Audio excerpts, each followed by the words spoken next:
Members of the Council, members of the public and officers, please be upstanding for the worshipful, the Mayor of Gedling.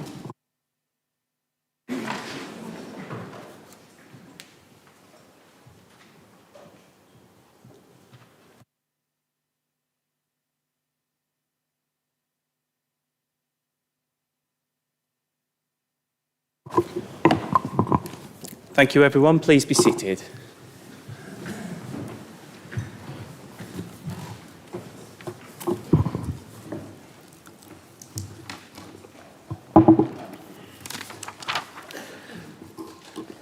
Thank you to you all for coming today. Item 1 is Thought for the Day. I'm going to ask my chaplain, Father Philip, who is in attendance at the meeting, to now read prayers and thoughts for the day. Thank you. Thank you, Mr. Mayor. Just a verse from the ancient book of Ecclesiasticus.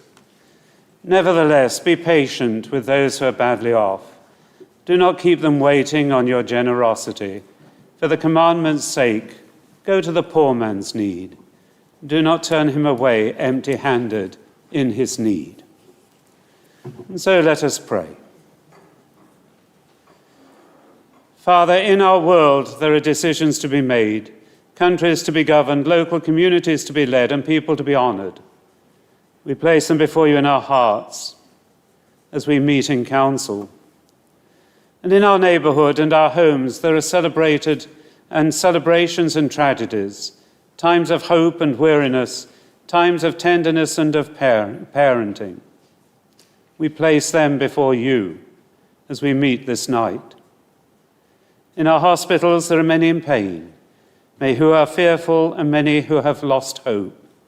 There are many of those whose skills bring hope, healing and confidence, and we place them before you as we meet in council. And in our council chamber, we remember our Mayor's charity this year. There are many who elevate the suffering from motor neuron disease, their skills and efforts to support those who suffer either immediately or in their emotional support of loved ones. And we place them before you. And in our United Kingdom, there are many who seek confidence. There are many who strive for the future. There are many who rely on us in council. We place them before you this night in council. For Father of heaven and earth, may your glory be revealed in us, as now we seek your wisdom for the good of our own community, our nation, our borough, and our world. Amen. Thank you very much, Father Philip, for those words. We'll now move on to item 2, apologies. Can I ask the relevant members to confirm if we have any apologies, please? Councillor Rachel Ellis. Thank you, Mr. Mayor. Apologies from Councillor Sandra Barnes. Thank you. Councillor Sam Smith.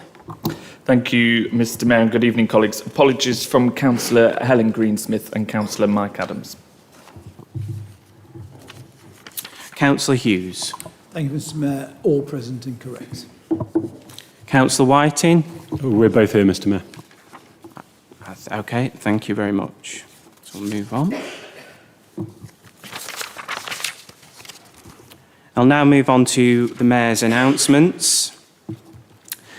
Since we last met in September, my consorts and I, along with the Deputy Mayor and Freedom and Alderman Peter Barnes, have been busy attending events right across the borough and beyond. I won't list them all as we could be here for quite some time, but I do want to offer some heartfelt thanks and highlight a few particularly notable occasions. I recently hosted the Mayor's Quiz Night in aid of my chosen charities, and I'm delighted to share that we raised a fantastic total of £4,155.61. I was blown away by the kindness and generosity shown by everyone who took part in the quiz night. A special thank you goes to our Deputy Lieutenant, David Stewart, who very generously match-funded the amount we raised on the night.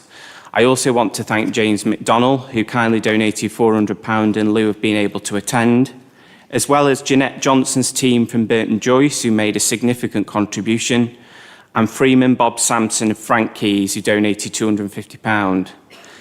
I want to also thank Katie Wilson, who supported the event by donating a large number of raffle prizes, which helped us to raise even more funds. Thank you to my quizmaster, Emma McGinley. She did a great job. Caroline McCleary, and all the volunteers who worked so hard in the kitchen on the night. And of course, to Michael Payne MP, who I sent shopping on his way back from parliamentary business to pick up all the food we enjoyed on the night. Everyone contributed in some way, and I'm so grateful for that collective effort. Moving on, many of you will have seen the horrific attack on members of the Jewish community on the streets of Manchester, which led to the deaths of 2 innocent people. In response, I joined Council Leader John Clark MBE and Michael Payne MP in signing a joint letter to our local rabbi, Gilly, at the Nottingham Liberal Synagogue, expressing our solidarity with the Jewish people in our community, many who were feeling quite scared. Following this, I was invited as Mayor to join the UK delegation visiting Auschwitz-Birkenau to commemorate Kristallnacht, the Night of Broken Glass, which happened in 1938, which marked the Nazi regime's declaration of war against Jews of Germany and Austria. This unleashed acts of destruction, humiliation, and unimaginable cruelty on Jewish people from all walks of life and others. The visit was deeply moving and served to remind us where hatred and intolerance can lead. As someone who lost family members in Poland to Nazism, I understand all too well the pain that endures for so many, even through the generations. I also feel compelled to say that the current events in the Middle East are profoundly heartbreaking. It's easy to feel helpless, but we must remember not to conflate the actions of a government or leader with an entire people or faith. That works always too. Sadly, I've seen this confusion firsthand, and it's something we must challenge wherever we encounter it. I want to pay tribute to our whole community for their efforts during this year's remembrance events. Across the borough, we've seen record turnouts at parades and services, and I want to thank all the organisers, church groups, veterans, schools, and everyone else involved. It's been wonderful to see so many poppies displayed across Gedling, and I know members have been involved in putting them up. It's a clear sign that we will never forget the brave sacrifices of those who have fallen and those who continue to serve in our armed forces today to keep us safe. We must always remember what the Allied forces fought for, what they freed people from, and to ensure we all have the freedom that we have today. Thank you very much. So I'll move on now to item 4, to approve the minutes of the meetings held on the 17th of September 2025. Can I ask Councillor Clark to move? Thank you, Mr. Mayor. I'll move those. Thank you. And Councillor Hollingsworth to second. Seconded, Mr. Mayor. Okay, all those in favour of accepting the minutes, please show. Yeah, that's clearly carried.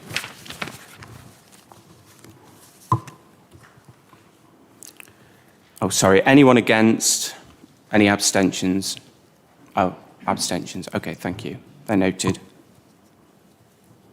That item's carried. Item 5, declarations of interest. Are there any declarations of interest from members? Councillor Maltby.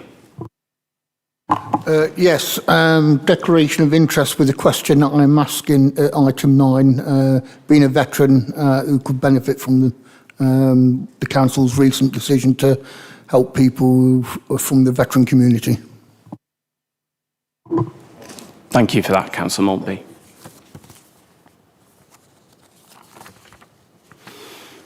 We'll now move on. We'll move on to item 6, the Youth Council White Ribbon presentation.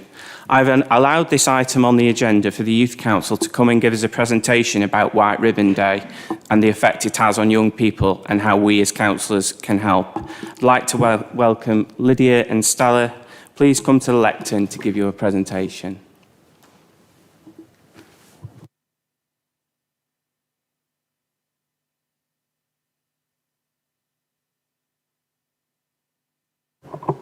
Thank you for that. Good evening, everyone. Are we all okay? Yeah. I'm Stella. I'm the official youth ambassador for Phenomenal Futures. And I'm Lydia. I'm the youth mayor and also a partner of Phenomenal Futures, and we are both here as representatives of the Youth Council today. So, we are here to talk to you about some amazing work that we've been doing. On behalf of the Youth Council, we're working alongside Phenomenal Futures on the youth perspective of domestic abuse education. Now, you might be thinking, what is the need for a youth perspective? So young women face the highest risk of domestic abuse. 1 in 5 teenage girls experience abuse in their relationships, and half domestic violence survivors expected their first abuse relationship in college years. This definitely highlights a problem. Why is domestic abuse starting at such a young age, and what can we do about it?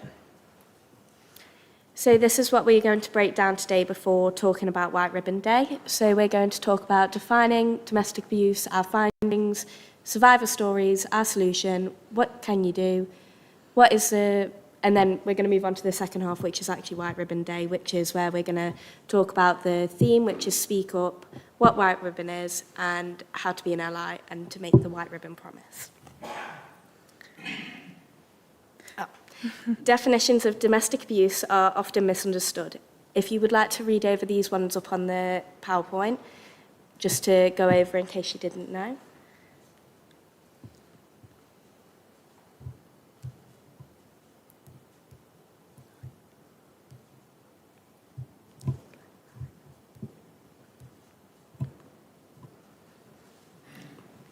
Thank you. And then here are some signs of a potential love bomber and a little poster about what gaslighting is.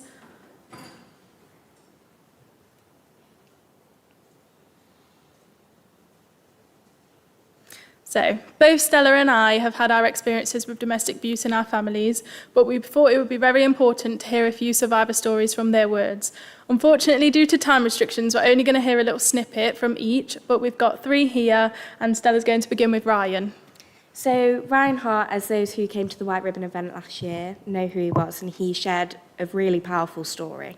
And him and his brother Luke had a devastating story of where his mother and sister were murdered by his father. Ryan and Luke and his family grew up unaware of this situation, and they didn't understand coercion or domestic abuse. So they didn't know they needed to reach out, ask for help or anything. So it was a normal day to them, and they didn't know it was abnormal.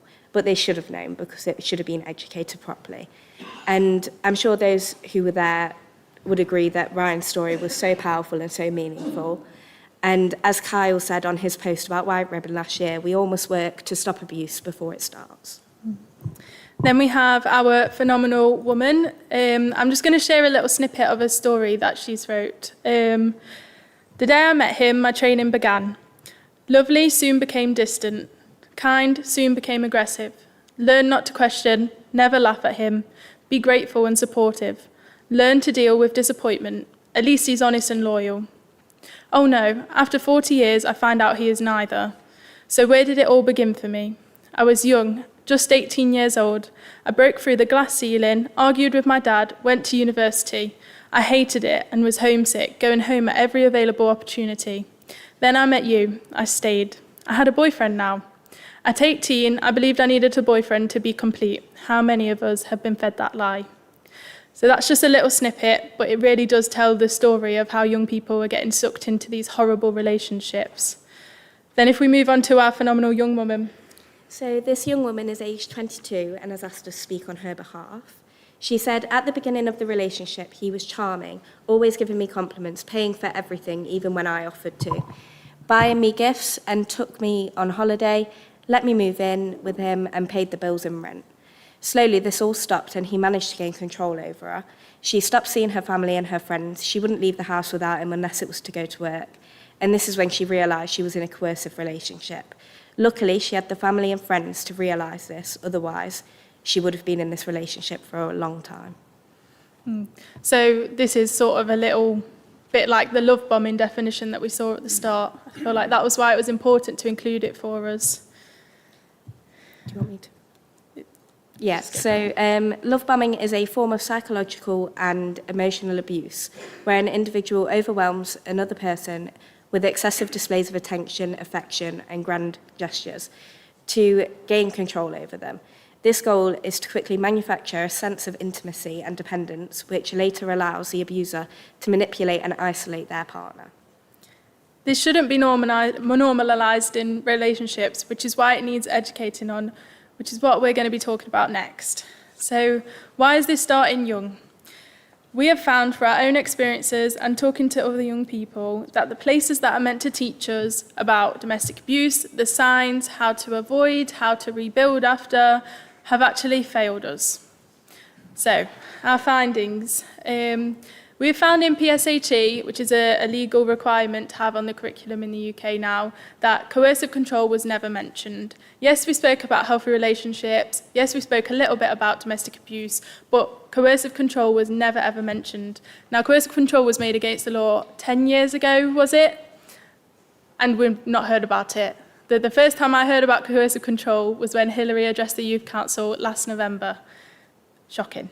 And then we move on to education culture. Behaviours of harassment, intimidation, sexualisation were all described as boys will be boys. I've experienced that myself, same with Stella. And unfortunately, so many other young girls have experienced that too. So if we're not going to point it out and call it there, when are we going to? And then finally at university, both Stella and I have started university. We've been there today, Stella's on a week off. And unfortunately, at Freshers' Fair, at all of the places, the assemblies that deliver how to get support, where from, domestic abuse, coercive control, domestic violence are not mentioned at all. Not even anything about healthy relationships, which is just disgusting. Yeah. And I feel really, really let down by universities. Now, there are a few listed on there. Those are universities that we've spoken to students from, and all of those universities have had nothing. So, disappointing. So, is it right? Oh, yeah. So what do we think our solution should be? We think we need proper education in our schools, not just PSHE where the teacher stands there and talks and no one listens.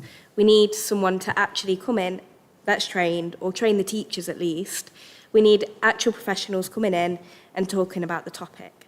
We definitely think youth groups also need help. Universities and workplaces also need this. Education into youth groups, universities, workplaces, as you've just said, it is the key to stopping domestic abuse before it reproduces.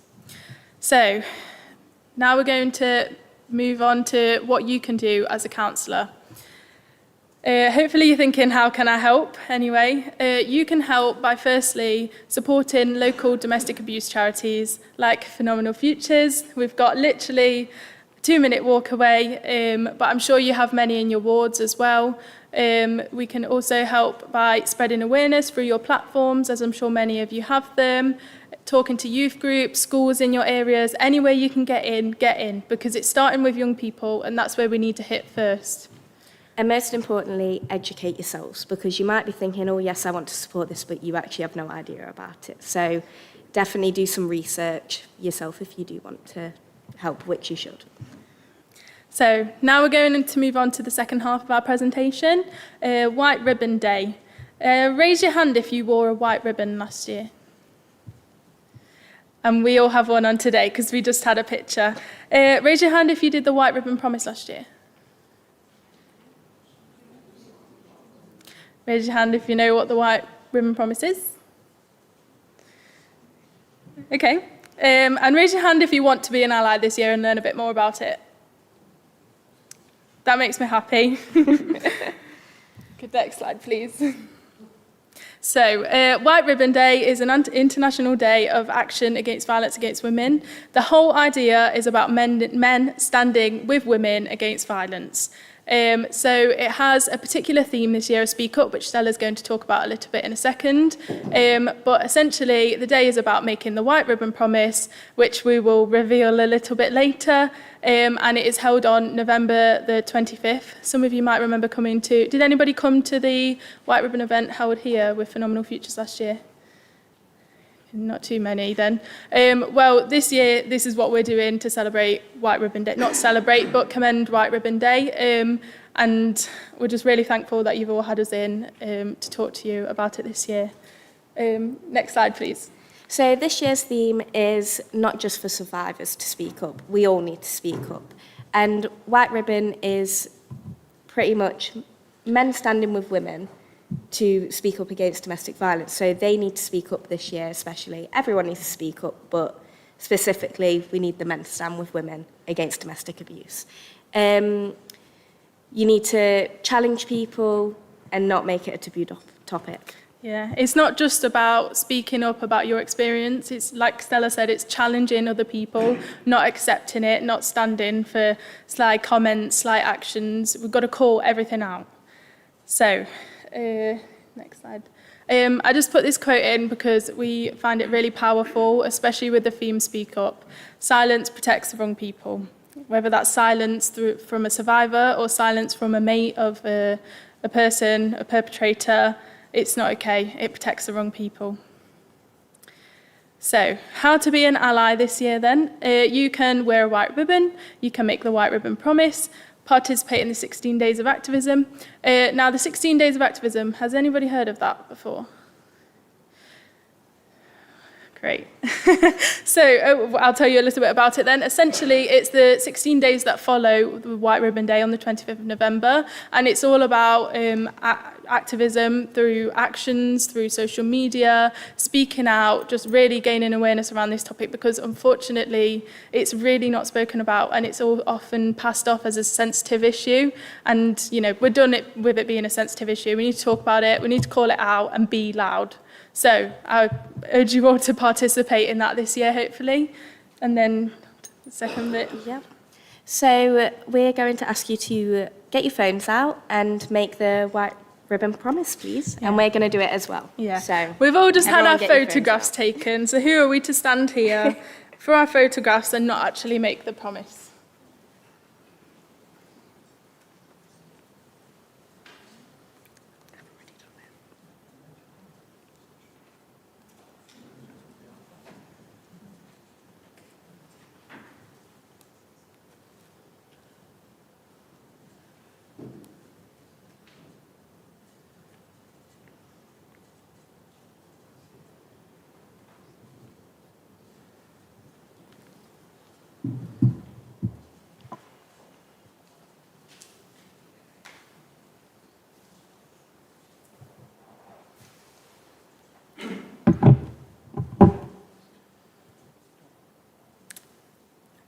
I hope that was enough time. We have reached the end of our presentation, however, the information doesn't end there.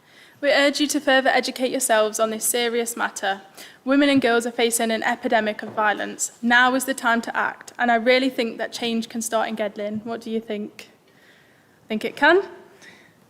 Can we just say a huge thank you for having us this evening, and thank you to the Mayor for having us on his agenda. And an even bigger thank you to Hilary for giving us a voice. We really appreciate you. So thank you for having us. If there are any questions, I'm going to be around after for a little short while if anybody wants to come and chat. But yeah, thank you for having us.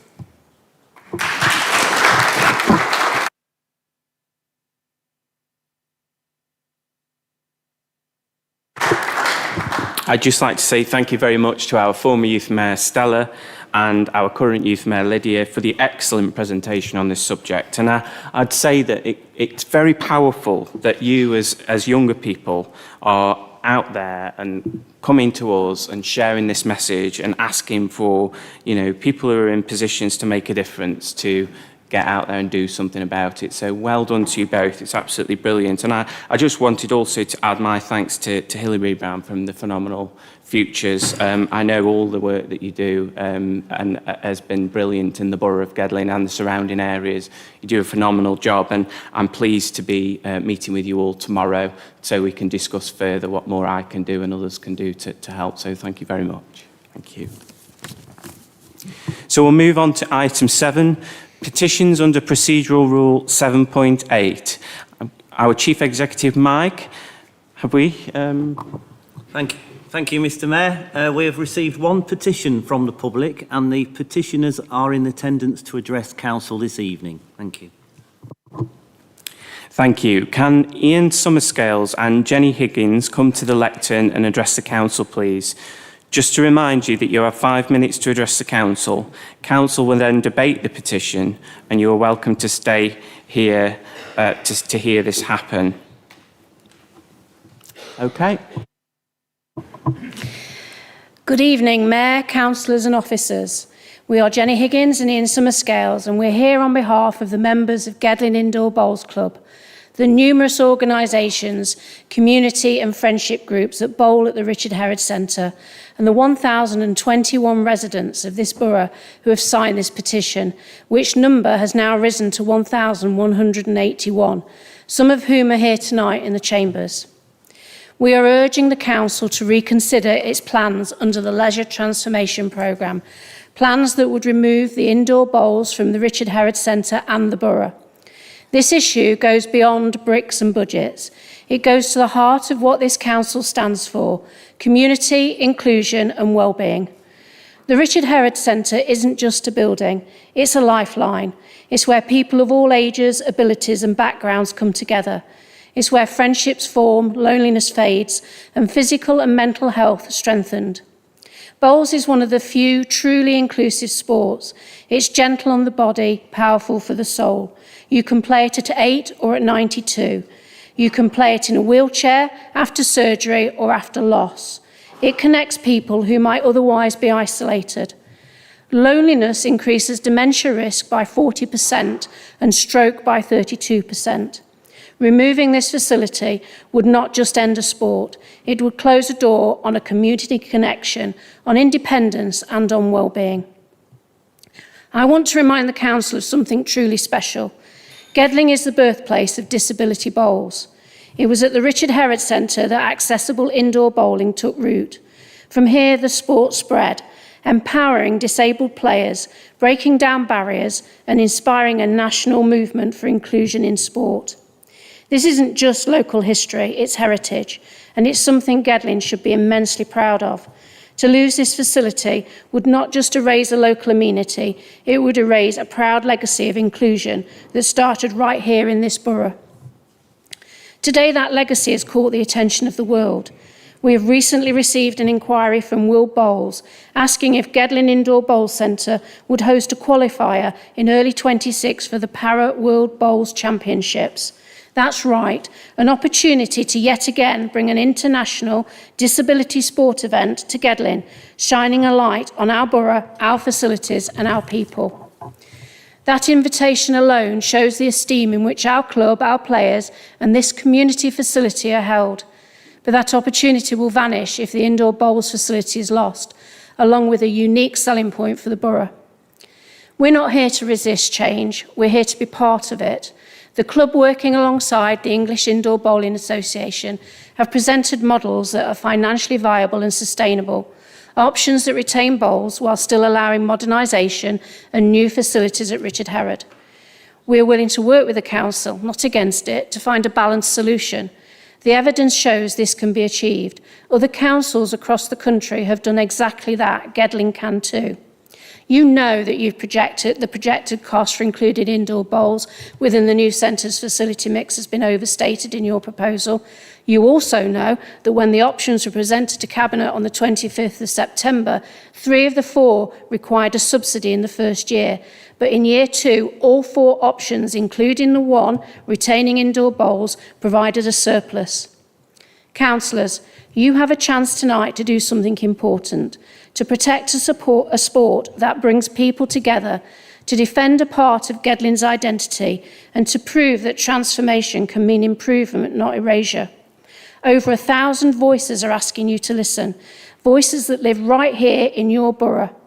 The Council's own survey received just 1,490 responses with no postcode restrictions, and many of those respondents called for indoor bowls to be retained. Yet our petition to save our centre has gathered over 1,100 signatures from borough residents alone. That speaks volumes and it deserves to be heard.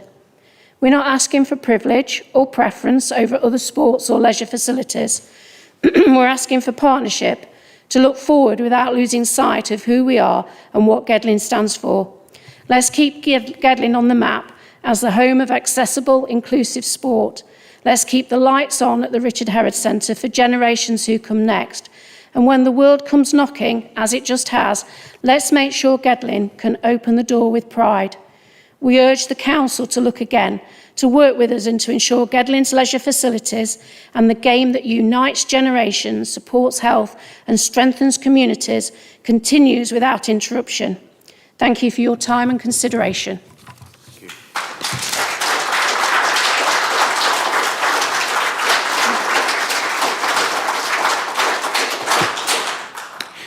Thank you very much, Ian and Jenny. The petition is accepted. The requested action in the petition is as follows.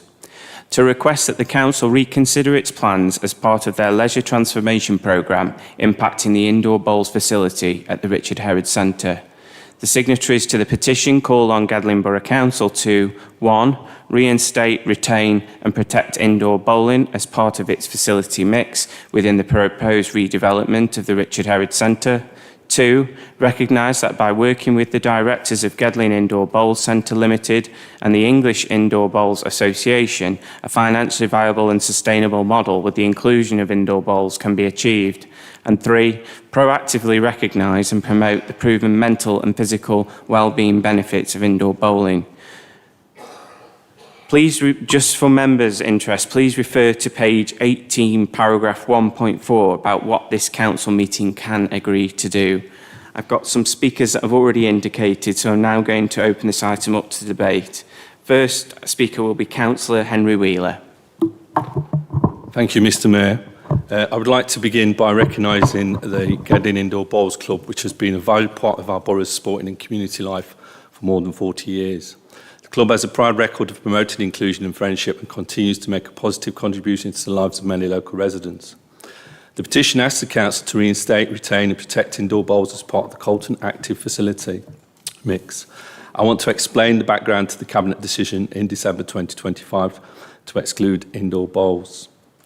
Both the Colton Forum Leisure Centre, which is now 55 years old, and the Richard Herod Centre are outdated and inefficient buildings. Together, they cost the Council around £696,000 each year to subsidise and would require over £2 million of investment to stay operational. The Colton Forum site is also not owned by the Council. It sits on land owned by Nottinghamshire County Council and operates under a joint use agreement with the County Council and Reddell Academy Trust. That arrangement restricts the Council's ability to invest, as any capital improvement would benefit an asset which the Council does not own. The condition of the Colton Forum Leisure Centre is recorded as very high risk on the Council's corporate risk register. The ageing infrastructure means there is a genuine risk of a major failure leading to its immediate and unplanned closure, something that would severely impact residents, swim schools, clubs and community users, and reinforces why a modern facility or replacement is essential. The Colton Active development will replace these facilities with a single modern energy efficient centre that brings together health, fitness, community and wellbeing services. It will include an 8-lane swimming pool, learner pool, large gym, studios, assisted exercise suite, community room, soft play and a cafe. Early business casework shows that by consolidating these facilities, the Council can move from an annual subsidy to an operating surplus once a new centre is open. During the feasibility stage, the Council and its professional partners, Max Associates and Alliance Leisure, explored whether indoor bowls could be incorporated. The evidence was clear. A 6-rink bowls hall would add 5.6 to 7.7 million to the capital cost, taking the project beyond the Council's borrowing capacity and leaving a continuing subsidy of around £500,000 per year to cover borrowing. This would remove the financial benefits of the new scheme and reduce space for flexible multi-use community and health facilities. The Council recognises that Gedling Indoor Bowls Club has questioned these cost estimates, citing lower figures from Sport England. Our response clarified that the Council's figures were prepared by independent sector specialist consultants using current market rates and modern building standards. Sports England's cost guidance provides broad national benchmarks but excludes the mechanical, structural and environmental standards required for a modern, energy-efficient indoor bowls hall. Independent market comparisons confirmed that the Council's estimates align with actual 2025 construction costs for a public sector facility of this type. A smaller 3- or 4-rink alternative was also explored, but both the club and the English Indoor Bowling Association confirmed that this would not be operationally viable for the club, as it would not meet national competition standards. For these reasons, Cabinet made the very difficult decision to progress the Colton Active development without indoor bowls. This is not a reflection of any lack of support for the club or the sport, but a pragmatic decision balancing the aspirations of one user group with the wider need to deliver a sustainable and inclusive leisure offer for all residents. The Council remains fully committed to supporting the club as it explores future options. A feasibility study is underway to assess potential alternative sites and partnerships that could provide a new home for bowls in Gedling, and officers continue to meet regularly with the club's committee. While a dedicated bowls facility cannot be included, Colton Active will still deliver a leisure environment that supports older, less active residents. It will feature accessible community rooms and spaces for social gatherings, helping to tackle isolation and loneliness and build on successful existing programmes and partnerships such as health referral schemes, falls prevention sessions and community fitness classes. The decision to exclude indoor bowls from Colton Active followed extensive analysis and consultation. It reflects financial reality, the limitations of the existing site and the feedback received from the club and governing body that a small alternative was not viable.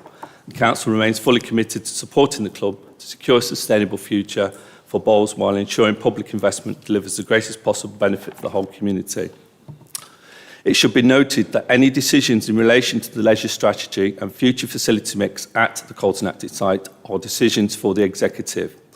A further report on the development of the site with more detailed business case is due to be considered by Cabinet in early 2026. Budgetary proposals will be considered as part of the Council's annual budget report for 2026-27. I therefore propose that the petition and debate be referred to Cabinet for consideration as part of that formal decision-making process. Thank you, Mr Mayor. Thank you, Councillor Wheeler. Next speaker is Councillor Sam Smith. Thank you, Mr Mayor, and I'd like to start by thanking the club for bringing this important matter to this chamber this evening. And I do agree, I would have, if spoken first, move a motion to support all the recommendations in the petition and encourage the Executive Cabinet to look again at this. I think Richard Herod Bowls Club is a gem of this borough. It really is a gem of this borough. Not many councils across the county or country, indeed, have a bowling facility. And as we've heard from the petition speakers this evening, it's for all ages, and it is a great sport for everybody to enjoy. I do wonder why we got to the decision that was made by Cabinet previously, and I'm glad that through Councillor Wheeler that will be looked at again. There's two things really that I want to question in this public domain. The first thing is the cost, which is extortionate. I totally appreciate that. The cost has been provided to us, to the council, by one contractor, and yes, they're experts in their field, but if anyone runs a business or if ever we go out to tender for anything from this council, we always have to get 2 or 3 quotes, and I think we need to see that, and hopefully on the review that Cabinet carry out, they say thank you very much to the current contractor appointed, and then go to the market and see what else is out there, what we can deliver in this area for the budget that we've got, because it would be a very sad day for this borough to lose such a fantastic and well-used facility in Colton. The second thing that I slightly disagree with Councillor Wheeler on, and put a plea out there really to Councillor Clark as the leader, this council's looking down the barrel of a gun called local government reorganisation. Any penny of money that we spend in Colton is money we're giving away to the city. If you listen to what Councillor Khan in the city has submitted to government yesterday, and what Nottinghamshire County Council has come out and endorsed with Rushcliffe today as well, which is Gedling Borough goes into the city, is Rushcliffe and the County Council's view, and Nigat Khan's view is Colton will go into the city. So any money we spend at Richard Herod is money potentially going to the city.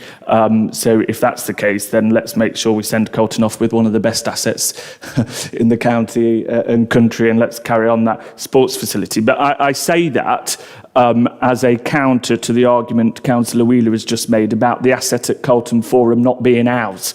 It won't be the county councils either in less than 2 years' time when the elections in May 27 take place for the unitary authority. So whilst I don't know the date of the paper that went to Cabinet and when that was drafted up, if that was pre-LGR or not, or how advanced LGR discussions were. But the argument of we can't invest in Carlton Forum because it's in the county asset has completely moved on now. That argument has completely changed because the money we spend on the asset at Richard Herod, whatever that looks like, won't be ours anyway. So that argument no longer stacks up, and I think that needs to be reviewed. As I say, we need to do everything possible, and I'm appreciative of Councillor Wheeler's tone and manner in this in his initial introduction comments on this.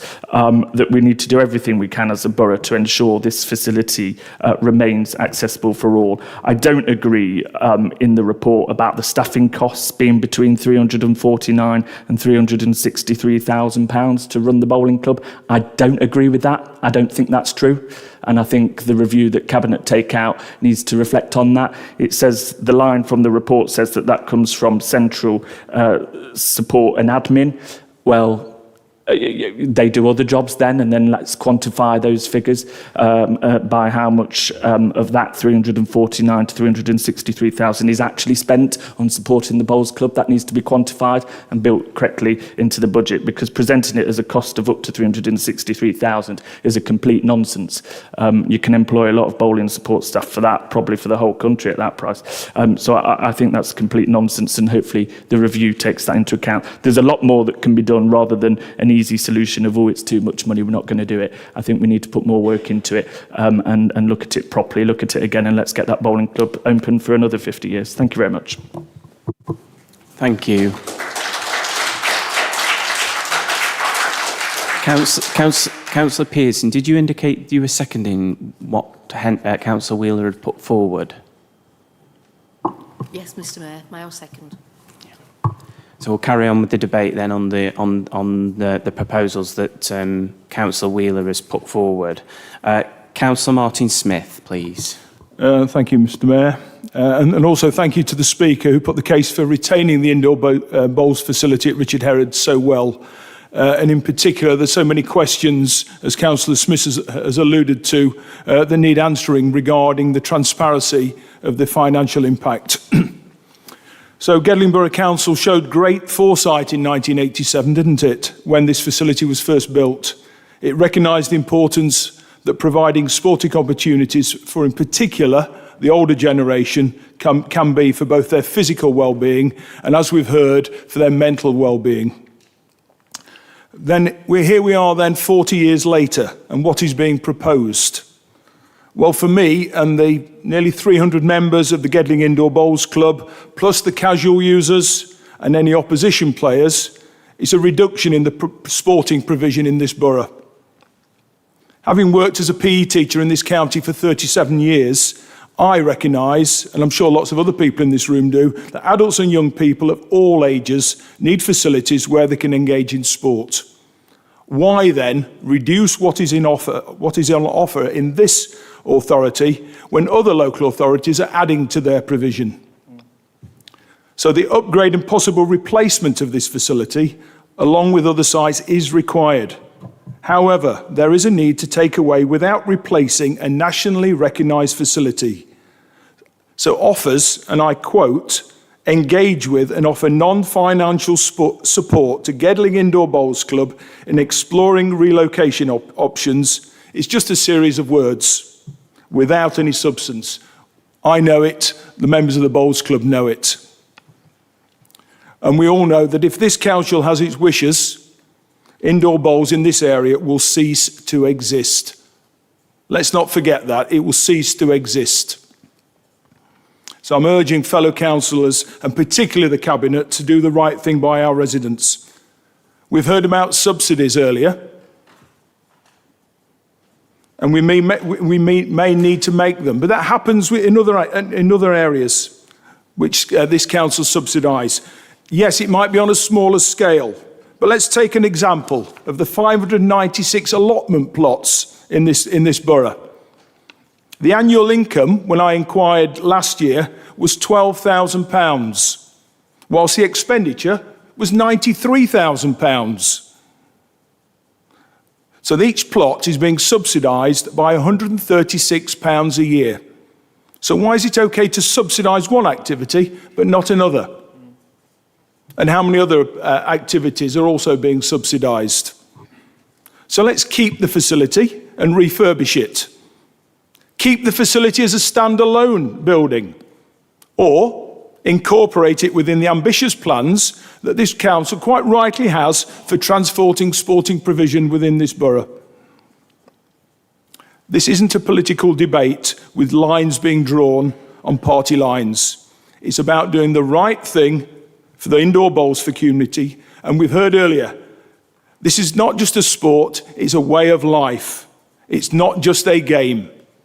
So I urge Cabinet to, as we've asked before, to reconsider this and retain indoor bowls within this borough.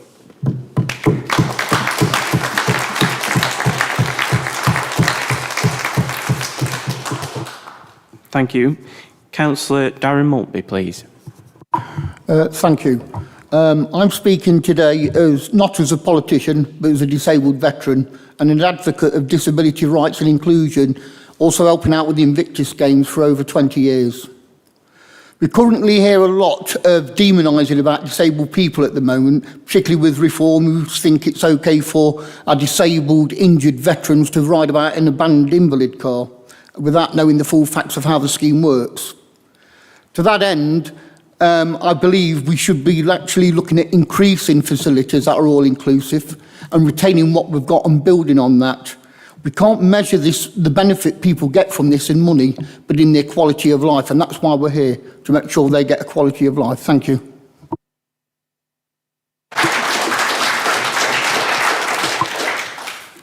Thank you very much. Councillor Elwood. Thank you, Mr. Mayor. This is clearly a difficult issue for the council.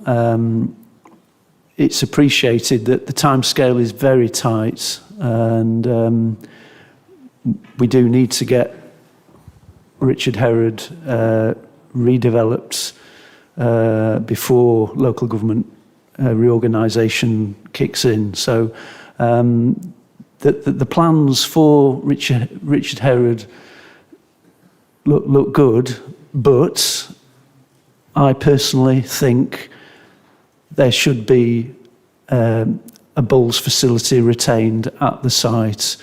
I do have some reservations that we can finance a 6-rink facility, but I do think that we could, if this is looked at again, provide a 3 or 4 rink facility, which, okay, may not be able to provide the club with the ability to host national competitions, but it would at least provide them with a facility for local competitions.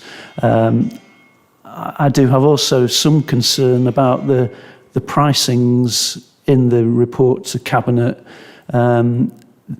The English Indoor Bowls Association were referring to, I think, 2.7 million as a cost, and that would have been for 6 rinks. So if a 3 or 4 rink facility was offered, then the cost would be even less than the 2.7 million. So I think we need to look at this again, and there is still time for this to be reconsidered, and I would urge Cabinet to do that. We may find that it doesn't, whatever scheme that we do put in place with a 3 or 4 rink facility, it may not break even, but we do need to take into account the social and health benefits that the Speaker has already alluded to for the indoor bowls, and I think that is important. And as Councillor Smith says, we, as a council, we do subsidise certain things which we think are good things. So if the costs can be kept, the annual cost to the council can be reduced, it may still be viable to have a facility for the Bowls Club at Richard Herod. Thank you, Mr. Mayor.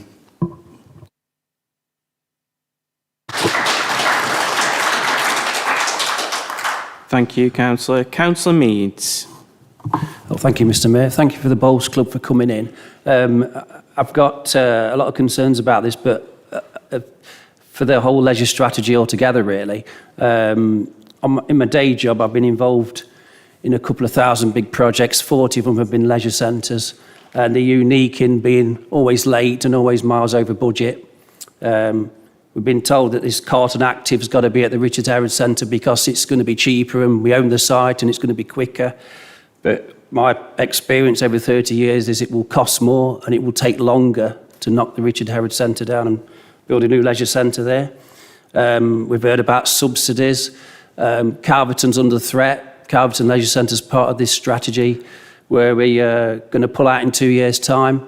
We talk about subsidies. Is it real subsidies? Because it's really overhead recovery from central office, and we're about 5-year plans and 10-year plans and stuff, but there is going to be no 5-year plan because we've got LGR. I watched the cabinet meeting in September. LGR never got a mention, and all the figures provided by the consultant were just taken. Nobody looked into any of it. Nobody questioned any of it.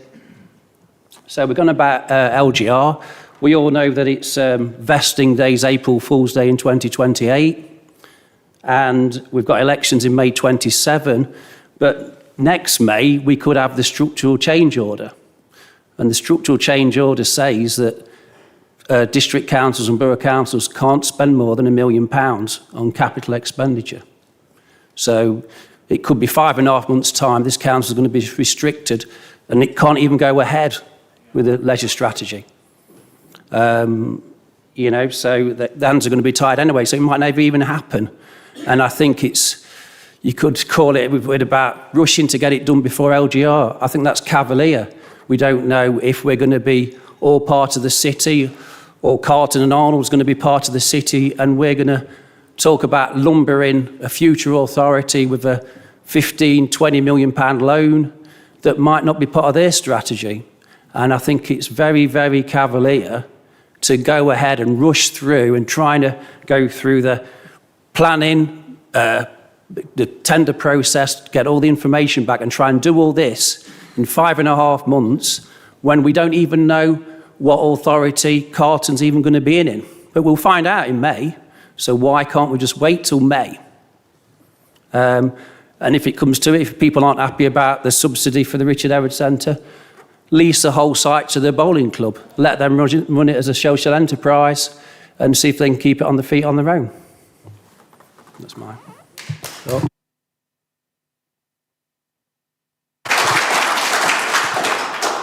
Thank you, Councillor Whiting. Thank you, Mr. Mayor.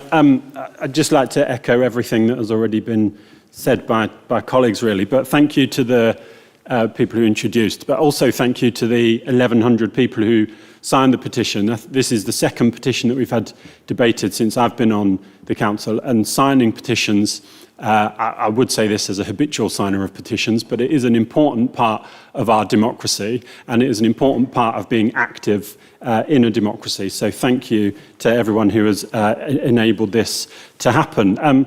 No one is questioning, I don't think, the benefit of bowls. Both of my grandparents, I'm not going to embarrass them in case they're watching by saying how old they are, but they're older. Both of them play bowls, outdoor and indoor. And I think one of the almost unique things about bowls is when you're not playing, you can still go and you can still be part of the community. And it really does build community at a time when, as people are getting older, sometimes their communities can shrink. And I think it's important, and all the health benefits have been laid out. So yes, I agree that we need to have an ambitious leisure strategy, but I think the leisure strategy should be even more ambitious than it is at the moment. We talked about, Councillor Smith talked about the, getting the 3 quotes and stuff. My understanding is the quote actually came from a consultant, not a contractor. So I don't know what these consultants' expertise are. I'm sure they're very good at their job. But maybe we need to actually ask the contractors who are going to be doing the work, and 3 contractors about that. But at the end of the day, I think we're at a risk of being in a situation where we know the price of everything and the value of nothing. And I think that is something that no one in this room, councillors or members of the public, is a situation that we would want to find ourselves in, where we can sit back and say, great, we've saved ourselves a few million quid, but actually in an ageing society, we've left 1,000 people at the moment and countless people moving forward without a valuable outlet, both physically, emotionally, mentally, and all the benefits that come through that. But I just finished by picking up on something Councillor Mead said. We're talking about perhaps having to rush this through to get it in because of LGR. LGR in itself is being rushed through. Sometimes it just feels like the world is moving very quickly, doesn't it? And everything is a rush, and everything's got to be done now. And LGR is the biggest shake-up to local government in 50 years, and it's being rushed through in 18 months. So by the time we get all the options, we'll probably only have about 20 minutes to look at all the options, the way they keep changing. The leisure strategy is a significant piece of work, one of the most significant pieces of work perhaps that this council has undertaken, and we're having to rush that through because of LGR. So yes, I think this should go back to the Cabinet. Yes, I think we should retain the indoor bowls as much as possible, and give the people all the support, because one day, hopefully, all of us councillors will live to the ripe old age where we'll be going to play indoor bowls at the Richard Harris Centre, and I look forward to that day very much.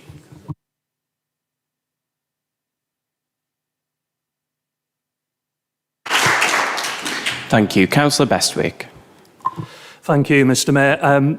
I don't want to repeat everything that colleagues have already said, as I largely agree with it. Just want to pick up on a couple of small points, really. I know we've mentioned that the quote that the council's had has come from a consultant or whatever. These things, those of us who run businesses, I know there's several of us in the room who do that, they have to be challenged. You have to challenge them on every aspect of the costing. And speaking from personal example, I'm a part of a parish council in Ravenshead that owns its own leisure centre.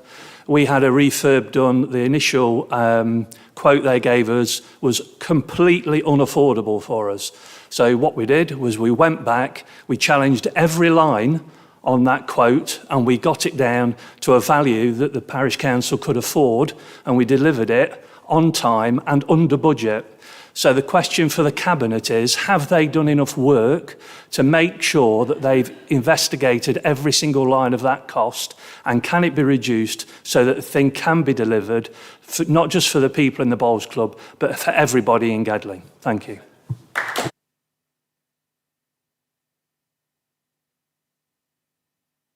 Thank you. Councillor Hughes. Thank you, Mr Mayor. First of all, I'd like to thank the petitioners for the very clear and concise presentation. You made your points clearly and unemotionally, shall we say.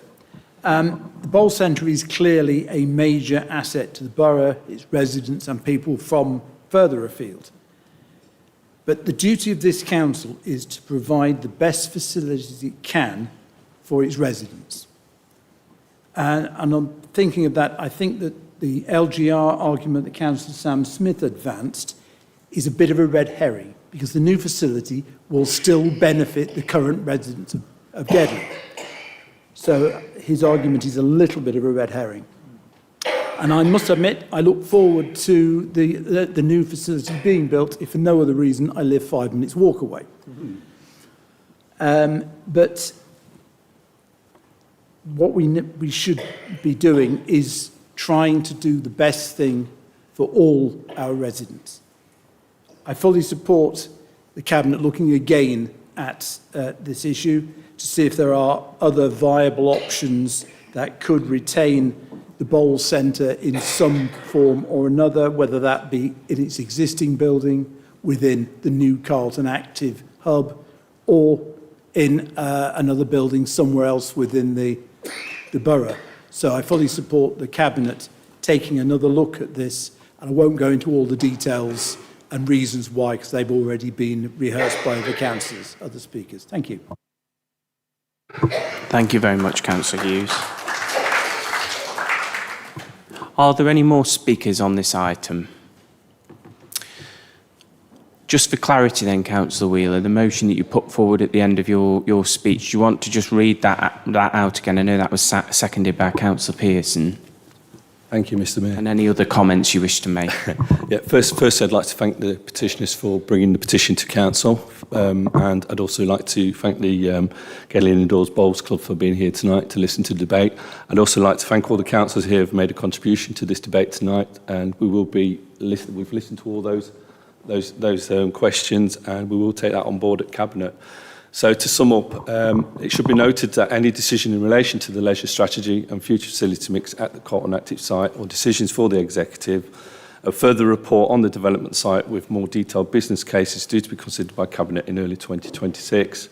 Budgetary proposals will be considered as part of the Council's annual budget report for 2026-27. Therefore, propose that petition and debate be referred to Cabinet for consideration as part of that formal decision-making process.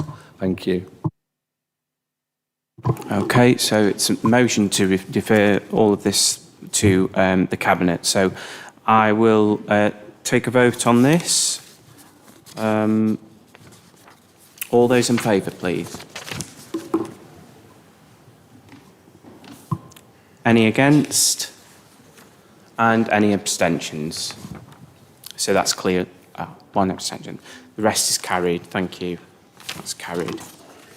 So that's the end of that item. Thank you very much to the public for attending the meeting. If you wish to leave now, I can hold a few seconds while you manage to get your bits and pieces to leave.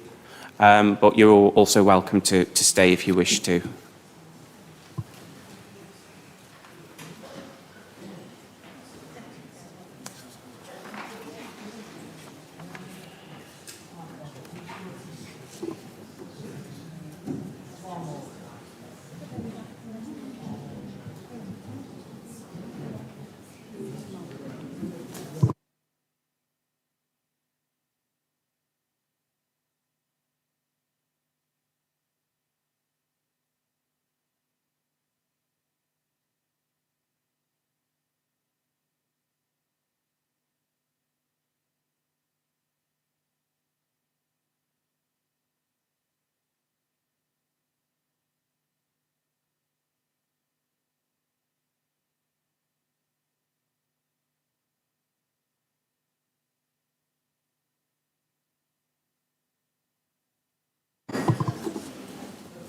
Okay, members, so we'll carry on.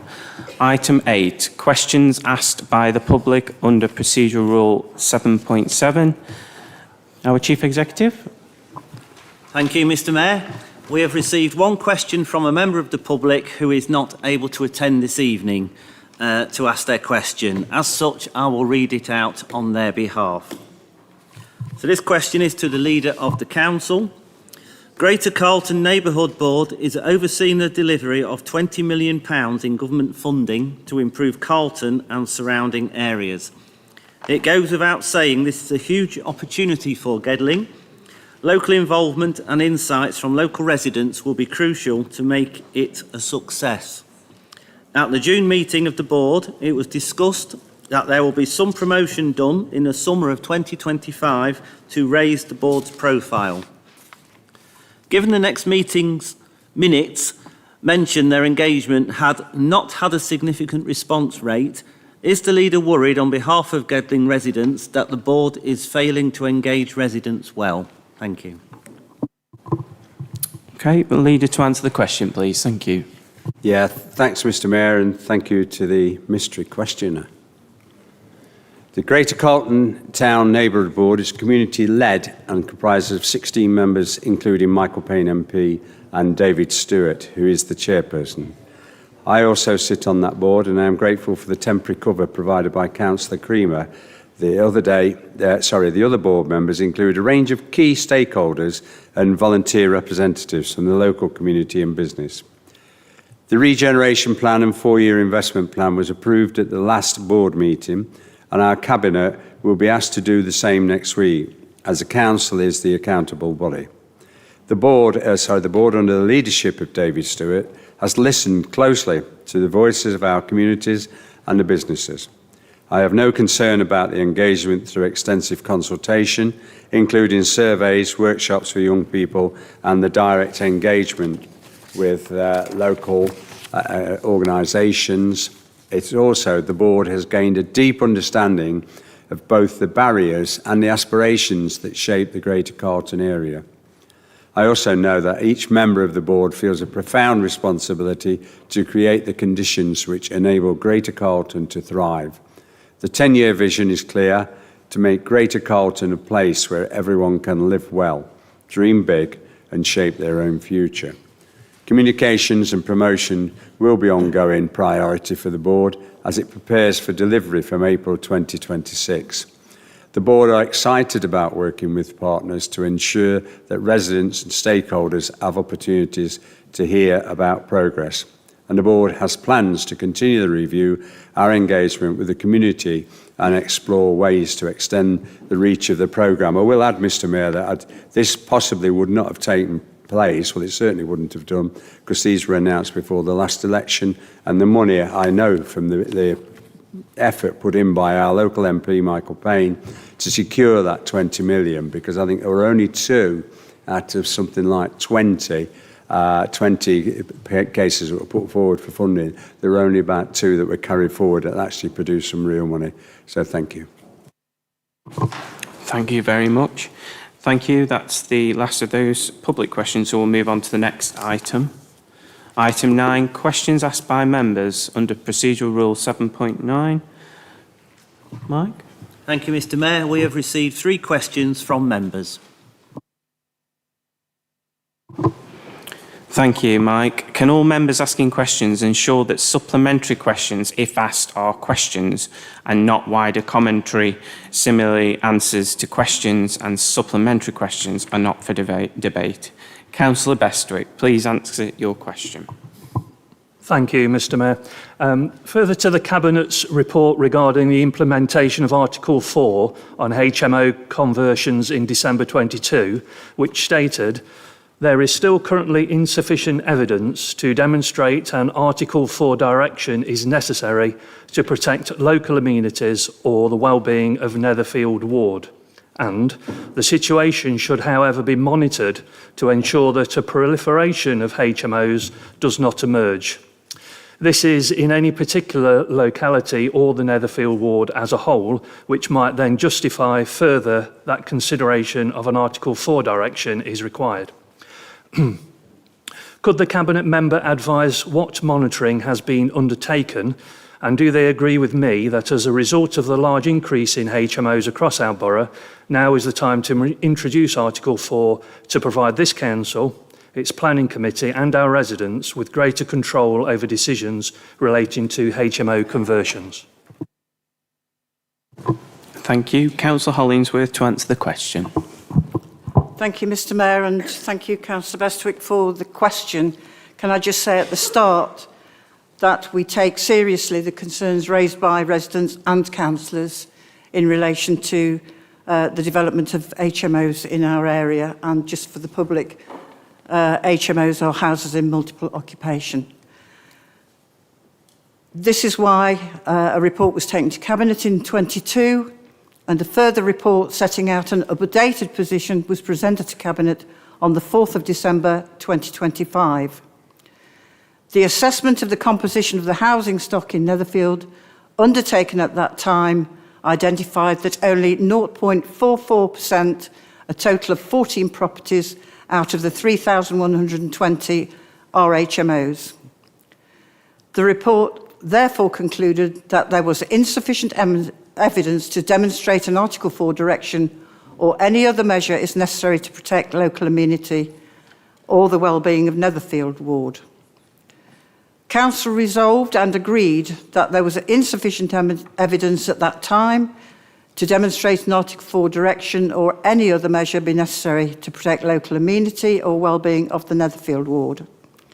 Cabinet agreed that the overall number of HMOs in the Netherfield Ward should be monitored. Cabinet agreed that a new borough-wide report for HMOs be brought before the committee within the next 3 months. That was at the request of the leader, because we were aware that HMOs applications and also permitted development rights HMOs were being brought forward across the borough. This borough-wide report is currently being progressed by officers and is on the forward plan for the consideration by Cabinet in January 2026. Just to say, Mr Mayor, that an Article 4 direction of itself does not prevent HMOs being brought into the borough. An Article 4 direction can only be introduced if there is robust evidence, it is justified and proportionate. Otherwise, the Secretary of State will actually either throw it out or change boundaries. So it is something we are concerned about. We are monitoring it, and another report will come to Cabinet in 2026. I'm grateful to Councillor Hunt, who's been in contact with me, as she spent a lot of time talking to residents and listening to their concern and bringing forward any evidence she thinks is relevant to that further report. Thank you. Thank you, Councillor Hollingsworth. Councillor Bestwick, would you like to ask a supplementary question? I would, Mr Mayor, thank you. Aware of what you said earlier, but with your indulgence, may I read a short letter I've had from a concerned resident in Netherfield, and then I'll ask my question at the end? Not really, it's a question. How long is the letter? About like that. Not really. Can you sort of form the question? Yes. With the best you can? Yes, Mr Mayor, of course, yes. So I don't think it's disputed by anyone that HMOs are growing not just in Netherfield or in Gedling, but across the UK. I'm not going to go into the reasons why here. I'm sure we all have our own view on what the reasons are. But it's clear that one of our responsibilities as councillors is to improve the quality of life of our residents if we can. And HMOs do pose a threat or a risk to some of those residents, sometimes with things like parking. Councillor Bestwick, it needs to get onto the question. Sorry. Right, okay, I'll go into the question. Enough to suffice to say, I have a letter from a resident who is extremely concerned about the waste, the rats, the people in the streets, the parking, etc. So my question is, since December 22 that Councillor Hollingsworth referenced, has any review taken place at all in this borough regarding HMOs? Or are we just doing it now for recommendation in January 26? Thank you. Councillor Hollingsworth. Councillor Bestwick, just for clarity, I did say that a further updated position was presented to Cabinet on the 4th of December 2025. And at that time... We haven't had 4th of December 25 yet. Councillor Bestwick, no right to reply. September. Councillor Hollingsworth, carry on. Thank you very much. And I'll just remind Councillor Bestwick that it was the last Conservative government that removed the legal obligation to have a planning application and planning consent for HMOs of 6 or less. That was removed by the last Conservative government. And this is the mess we've been left with again. There will be a report in January 2026 when all those concerns will be considered again and an updated position will be reported to Cabinet. Should there be enough evidence for an Article 4 direction in either Netherfield or any other area, then that's what we will be considering, and that will be taken forward for Cabinet to consider, and it will be put in place if it's necessary. But yes, there is continuous monitoring, Councillor Bestwick. Councillors bring concerns, residents bring concerns, so we are well aware of the position in the borough and the anxieties that HMOs have really brought forward for our residents. Thank you. Councillor Sam Smith, please ask your question. Thank you, Mr Mayor, and hopefully this review doesn't take 4 years like the HMO one. Further to the overview and scrutiny meeting in October, could the Cabinet member update the Council on the results of the audit and implementation of measures such as bunds to help mitigate vehicle and caravan access to the play parks and fields across our borough, particularly at Burton Road's Jubilee Park and Colton's Richard Herod Centre, please? Councillor Viv McCrossan to answer. Thank you, Mr Mayor, and thank you, Councillor Smith, for that. It goes without saying that we take this very seriously in terms of our open spaces and our parks. We know that our open spaces are open for everybody, and we know how worrying and how disruptive and the devastation that's often left if we do get an encampment. So we do take this very seriously. But as you can imagine, we're very blessed in the borough because we have 52 open spaces, 32 parks, and that equates to 708 hectares of land. We are blessed, and we know that we are very vigilant around trying to secure them. So, to secure private land in the UK from unauthorised travelling encampments, landlords are allowed to implement physical preventative measures.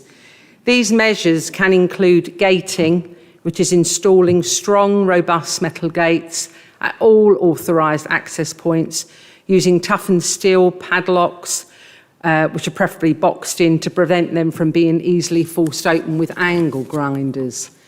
We can heighten barriers, combining gates with heightened barriers to defer caravans and large vehicles from entering. We can use natural obstacles using natural resources such as trees, water features, ditches and ponds to make access difficult. We can use bollards and heavy blocks, install bollards that are very heavy concrete blocks at vulnerable entrance points to ensure that they're heavy enough that they cannot be moved easily off or towed away. We can use fencing, installing appropriate fencing around perimeters. While costly, it acts as an efficient visible deterrent and physical barrier. And we can use, of course, security cameras. Although potentially very costly, security cameras and guards can be effective. In terms of Gedling Borough Council, its parks and open spaces specifically, like I say, the council has got responsibility for 708 hectares of open space. The council has been very successful in implementing traveller-hardened measures in the past, and these have been introduced in many of our areas. Although we have seen recently new ways to gain access, we will always sadly be found. A recent audit of these sites identified that many of these measures are already in place, but that we will always do more, funding permitted. The audit showed a number of areas that may be worth further consideration, and please be assured that the council will continue to do all we can to ensure these resources are used to the maximum effect and that the resources that are available to us. Regarding the specific sites of Burton Road, Jubilee Park and Richard Herod Centre Field, the Parks Operation Manager has visited these to reassess opportunities for further mitigation. We have swiftly actioned these, and work to date includes an additional post has been installed at the Richard Herod site to close off a gap. New bollards have been installed at the Carlton Forum site, and we've engaged with Severn Trent to ensure that a separate access point to Jubilee Park is secured.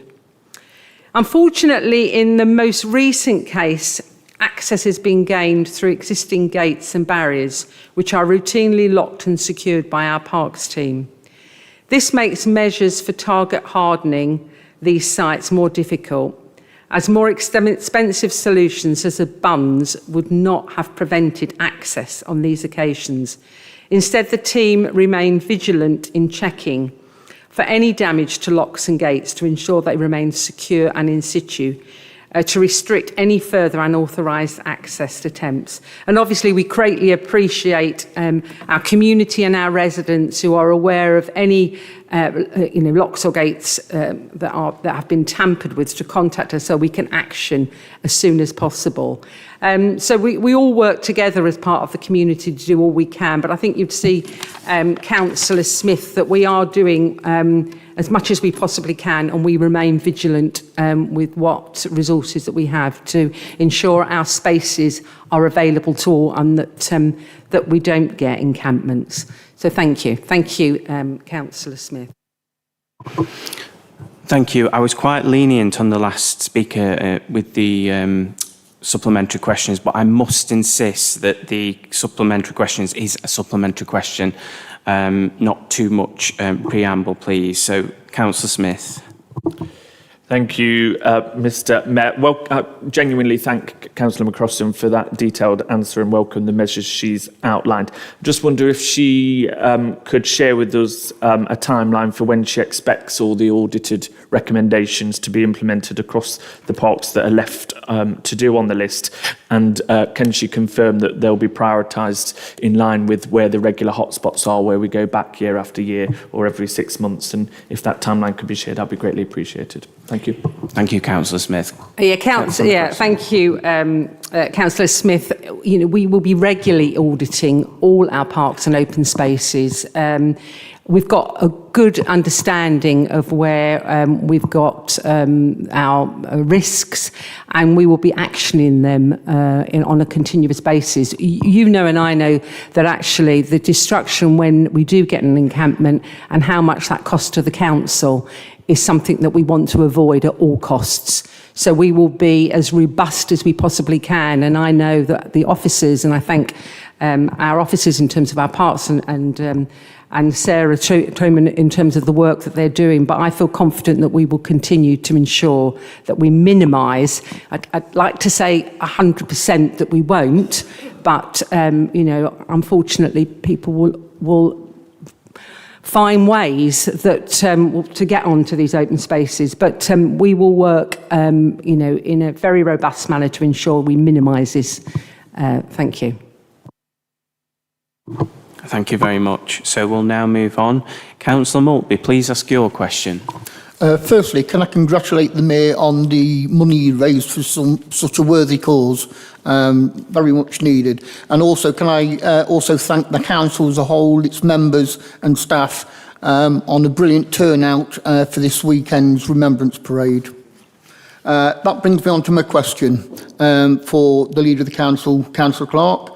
Following a recent motion submitted by the Conservative group, and given that there are approximately 832 disabled veterans residing in Gedling who could benefit from the Council's recent update to exclude disability payments, housing benefit and council tax, and discretionary housing payments and disabled facilities grant from income assessment for the local welfare benefits, can the Leader of the Council, I don't expect this now, but some date confirm how many veterans have actually benefited from this change to the policy, and if all the eligible veterans and their families are made aware of the recent change? Thank you. Thank you. The Leader to respond. Thanks, Mr. Mayor. Thanks, Councillor Maltby. I'll make sure you get a copy of this instead of waiting for the answer printed in whenever, how many weeks it is for the next one or months. So I'll read this out now, and this is up to date at the moment. So I'm happy to confirm that Gedling Borough Council automatically, and that's a key word, disregards armed forces disability payments of all types when assessing entitlement to council tax support, housing benefit and disabled facilities grants.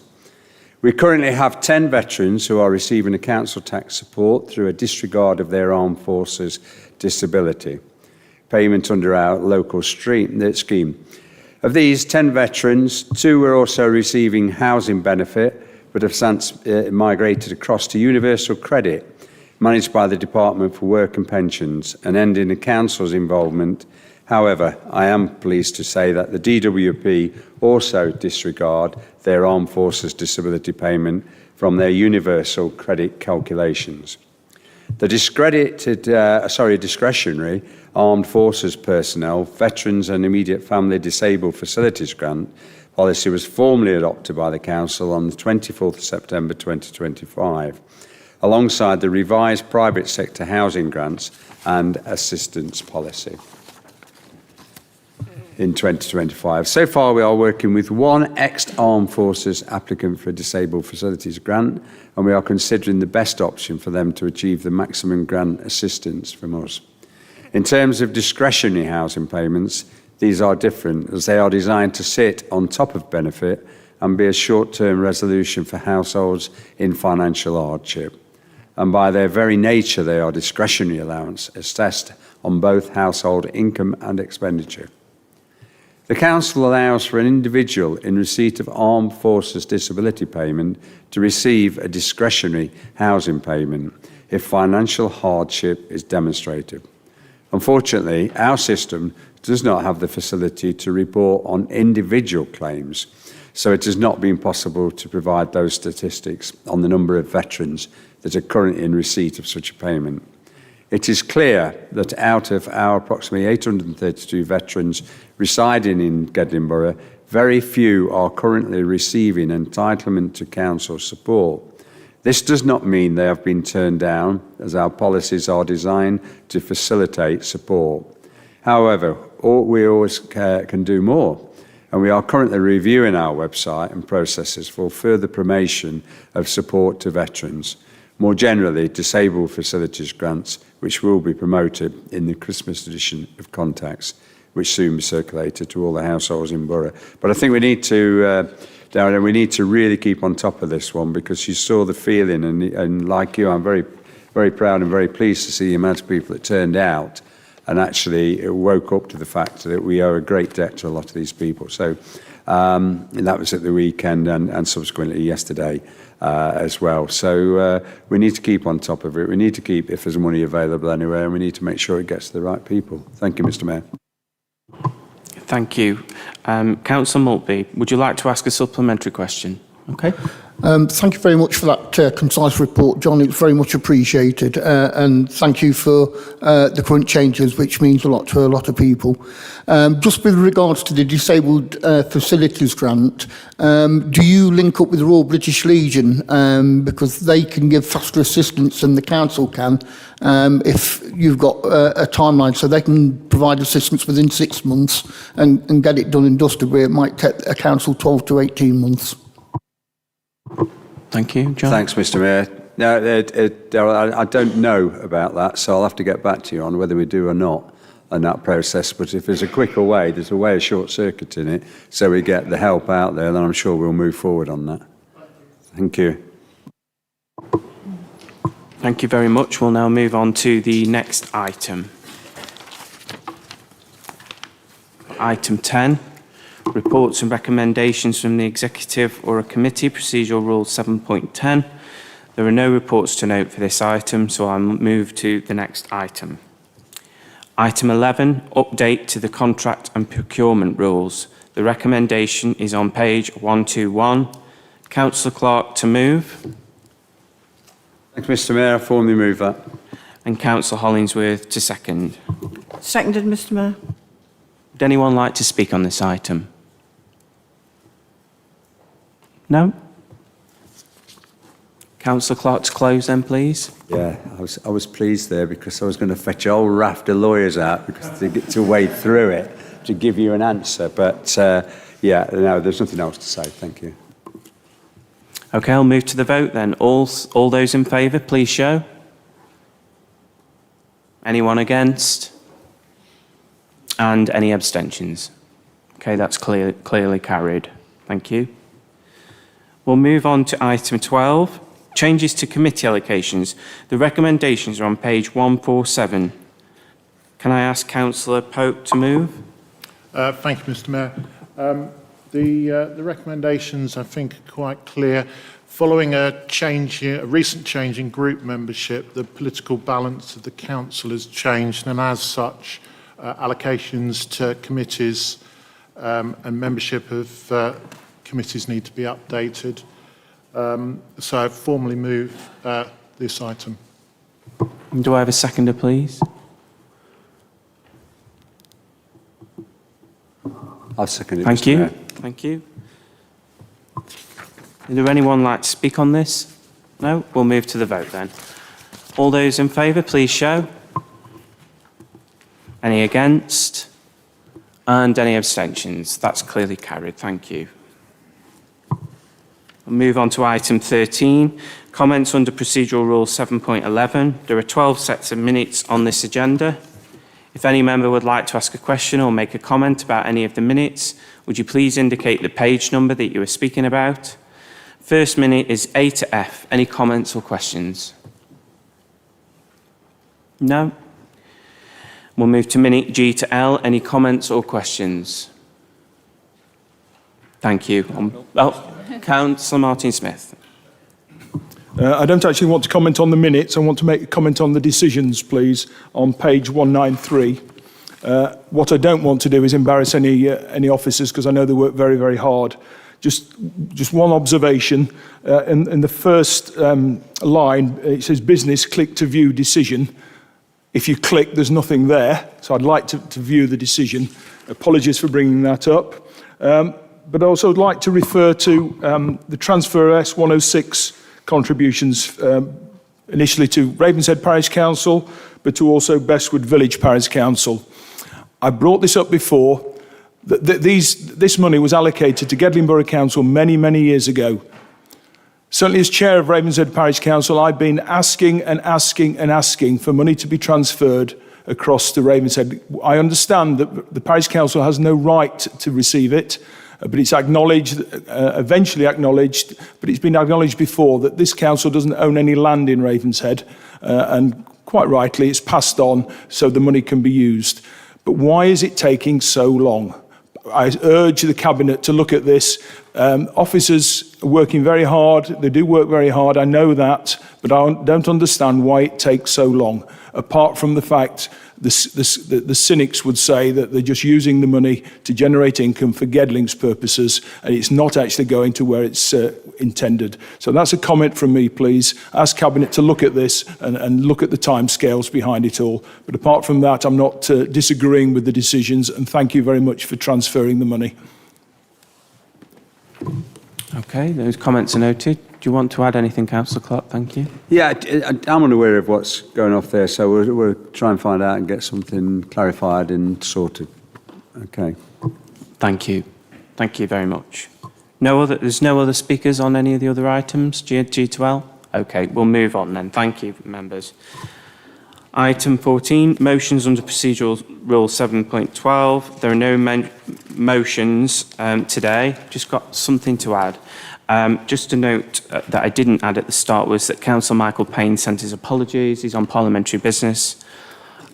Just to also say that I invite councillors and staff back to the Mayor's Parlour for some refreshments and some early Christmas cheer, as we will not be holding a gathering after our next LGR meeting due to the Cabinet meeting which follows. I know it seems very early, but I think this is the last opportunity. I'd like to thank Councillor Andy Meads also for helping with providing some of the refreshments this evening. It's very kind. So that's the close of the meeting. Thank you very much, and I hope you all have a safe journey home. Thank you. Members of the Council, members of the public, please be upstanding for the worship for the Mayor of Gedling.